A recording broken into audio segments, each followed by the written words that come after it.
We also need to rescue the present for the future. And here you will recognize Brewster Kahle. Sorry, Brewster, he's sitting in the front seat, another local hero, who has an exemplary kind of archive, the Internet Archive. Technology allows people now to become their own archivists. What they're lacking is, in fact, a robust backup system.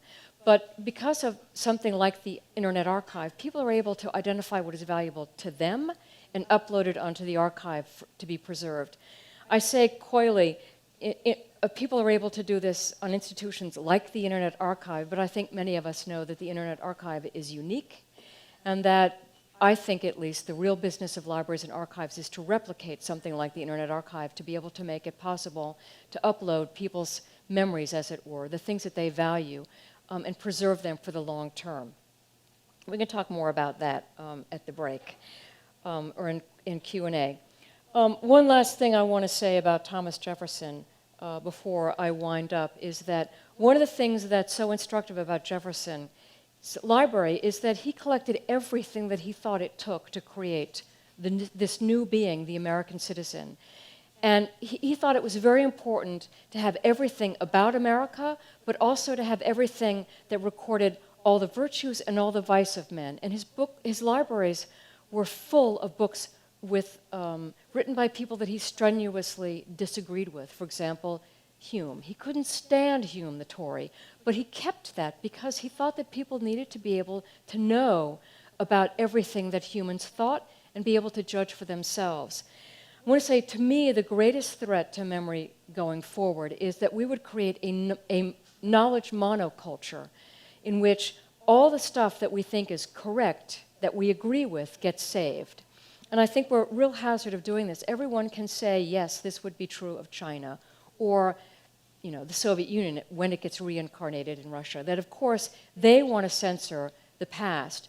But I think we do it too in our liberal democracy, committed to scientific knowledge trumping all other kinds of knowledge, that we always privilege some kinds of knowledge over others.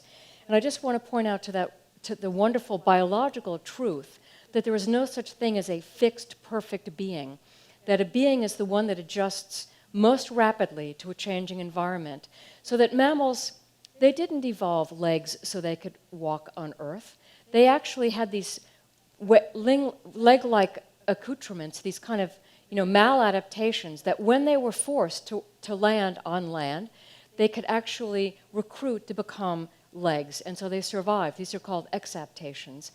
And I think that all the superseded information that we have in our libraries as these cultural exaptations, we all mourn the loss of the Library of Alexandria, but it wasn't lost in war.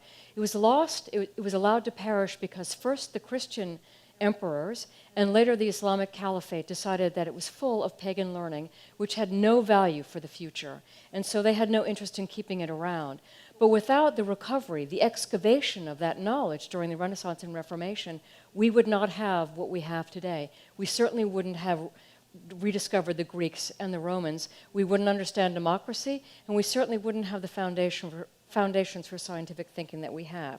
So I think our own kind of temporal chauvinism poses a very great risk for us right now, our sort of intellectual arrogance that because we're knowledgeable and scientific about things, that we actually know more about than those people in the past. We don't.